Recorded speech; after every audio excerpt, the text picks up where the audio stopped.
Pessoal, um dos detalhes que mais se discute quando se estuda dano moral é tentar diferenciar o que é verdadeiro um dano moral, uma lesão a direito da personalidade, num mero aborrecimento. Porque mero aborrecimento, quebra de contrato, isso não gera dano moral não, né? Então, o que diferencia claramente, né? Quando é que a pessoa teve um mero prejuízo financeiro, né, vindo de uma quebra de contrato, um mero aborrecimento, e quando é que ela teve verdadeiramente uma, um dano moral, né, uma lesão ao seu direito da personalidade. Temos até um enunciado do Conselho da Justiça Federal falando que o dano moral, assim compreendido todo dano extrapatrimonial, não se caracteriza quando há mero aborrecimento inerente a prejuízo material. Então, quando as pessoas ficam aborrecidas por uma quebra de contrato, as pessoas ficam aborrecidas por um prejuízo financeiro que tiveram, isso é considerado coisa do dia a dia, né? São aborrecimentos. Isso não gera dano moral. Então, como é que nós vamos saber quando é que tem dano moral e quando é que não temos dano moral? Quando é que é mero aborrecimento, devido a uma quebra de contrato, um prejuízo financeiro, quando é que teve realmente uma lesão a direito da personalidade? Pessoal, eu sou capaz de falar para vocês que a diferença vai ser a argumentação do advogado. Então, toda questão, toda quebra de contrato, se eu pedir danos morais para uma quebra de contrato, o juiz vai me negar. Mas se eu falar que dessa quebra de contrato ofendeu-se também um direito da personalidade meu, eu vou ter direito aos danos morais sim. Então eu vou ter que fazer sempre essa ligação entre o prejuízo financeiro, a quebra de contrato, o aborrecimento e o direito da personalidade que eu entendo que foi violado. Então vou dar alguns exemplos aqui, vocês vão ver como é que é simples essa situação, né? Como é que o advogado aqui que vai definir se tem ou se não tem danos morais. Um acidente de trânsito que causou prejuízo financeiro, um grande prejuízo financeiro. Pessoal, prejuízo financeiro a gente sabe que não gera dano moral. Isso é um mero aborrecimento. Perfeito. Então, se eu entrar com pedido de danos morais em razão de um acidente de trânsito, o juiz vai me negar. Mas se eu colocar uma vírgula depois do financeiro e falar o seguinte, e que causou também lesão à integridade física da vítima. Aí mudou toda a história, né? Então, um acidente de trânsito que causou lesão à integridade do corpo, isso é um dos direitos da personalidade mais sagrados que nós temos. Então, aqui teremos danos morais. Então, isso que eu estou falando para vocês, esse exemplo, né, inclusive é real. O STJ tem uma decisão explicando exatamente isso. Danos morais decorrentes de colisão de veículos, né? Então fala, a condenação, a compensação de danos morais nesses casos depende de comprovação de circunstâncias peculiares que demonstrem o extrapolamento da esfera exclusivamente patrimonial.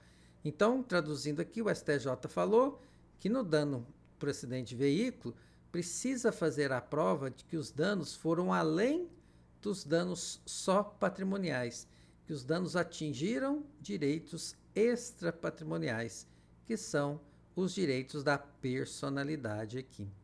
Um outro caso que o STJ teve, né? Uma empresa de cartão de crédito que enviou uma carta de cobrança, né, fechada, lacrada, bem discreta. A única pessoa que sabia que era uma carta de cobrança era o próprio consumidor. Só que a cobrança era de uma quantia indevida, né? Então, a empresa que fez uma cobrança indevida de uma forma extremamente discreta, que ninguém percebeu. Isso é uma má prestação de serviço, uma quebra de contrato ou isso é uma lesão a direito da personalidade? Pessoal, isso é basicamente uma quebra de contrato. A empresa que fez aquilo, né, que ao executar o contrato agiu mal, né? Então, isso trouxe realmente um descumprimento das obrigações contratuais. Então, isso é quebra de contrato, não tem dano moral. Se eu entrar pedindo danos morais porque eu fui cobrado indevidamente, o juiz vai me negar. Agora, se eu colocar uma vírgula e falar assim, o que acarretou ao consumidor crise de ansiedade, depressão, abalo de sua paz, o que eu estou querendo falar? Que foi lesado um direito da personalidade meu, né? Se eu fizer essa ligação entre o dano né, a prestação de serviço ruim e um direito da personalidade meu que foi lesado, aí não tenho dúvida que haverá danos morais, certo? A minha saúde mental. Então, o que foi lesado? Minha saúde mental, que é um direito meu da personalidade. Tem acórdão que fala isso? Tem acórdão que fala exatamente isso. Cartão de crédito, cobrança indevida. Para configurar a existência do dano extrapatrimonial, há de se demonstrar fatos que o caracterizem, que caracterizem esse dano extrapatrimonial, que é justamente a lesão a direito da personalidade, certo? Então tá aí a decisão do STJ a respeito. Uma incorporadora imobiliária, né, uma construtora que não entrega o imóvel no prazo combinado.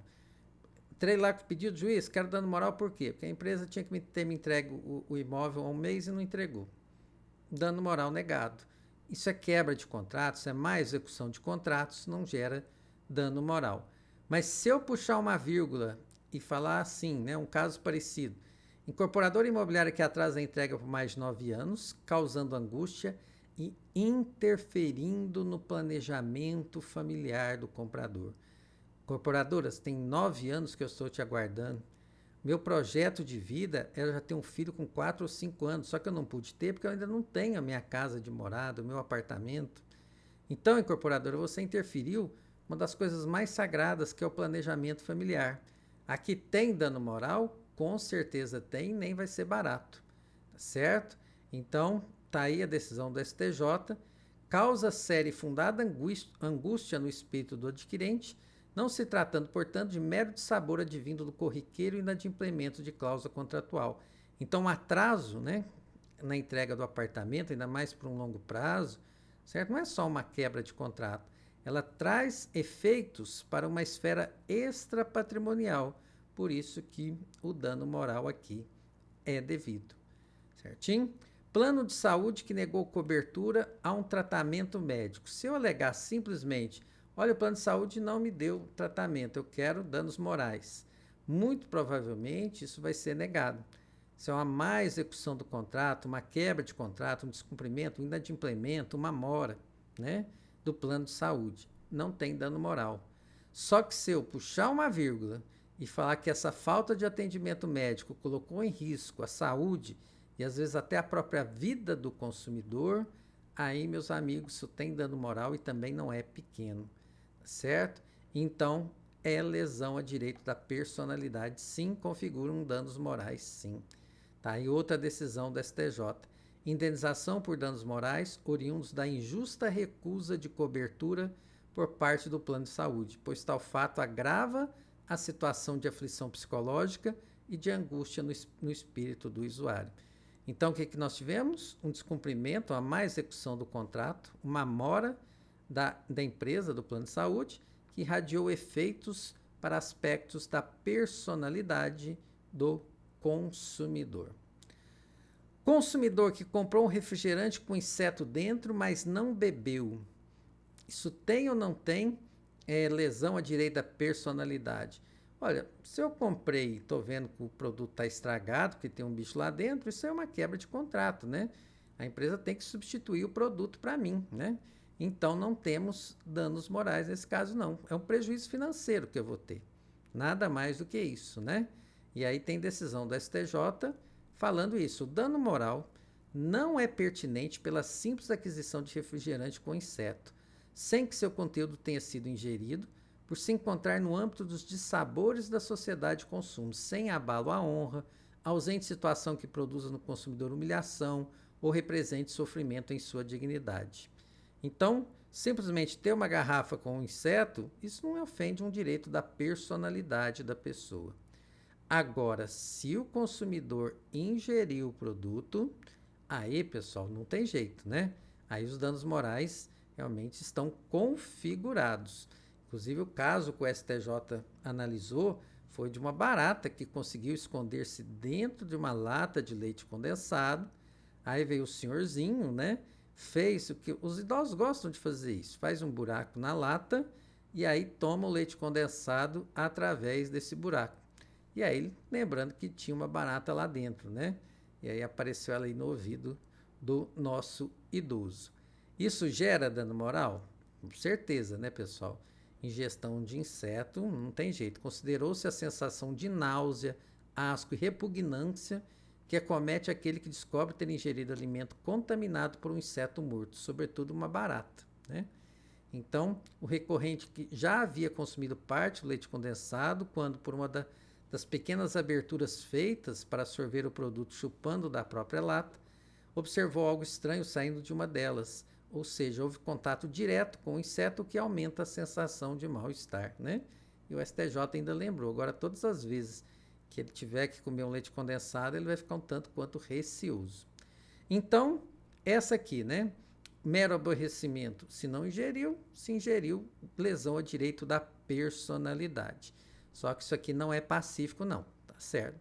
Essa questão de que se não ingerir não tem danos morais, vocês pesquisarem, vocês vão achar decisões em contrário até dentro do STJ, que nesse recurso especial aí condenou a pagar porque achou-se preservativo num vidro de extrato de tomate, tá certo?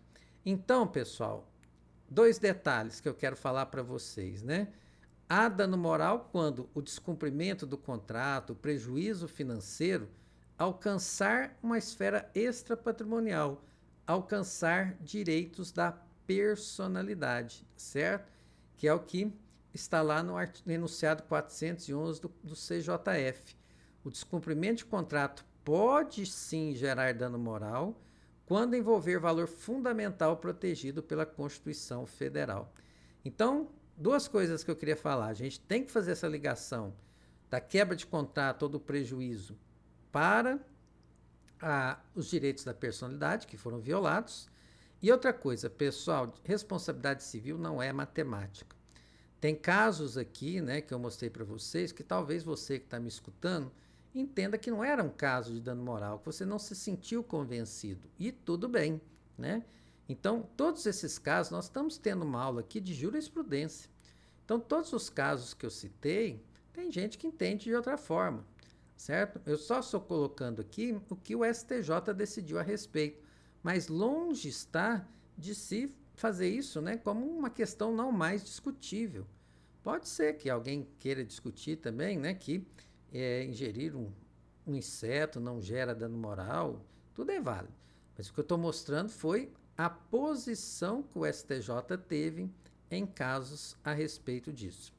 Uma situação interessante é o seguinte: todo mundo sabe que a negativação indevida, né, gera danos morais, né? Negativação indevida na SPC e Serasa gera sim danos morais. Por quê?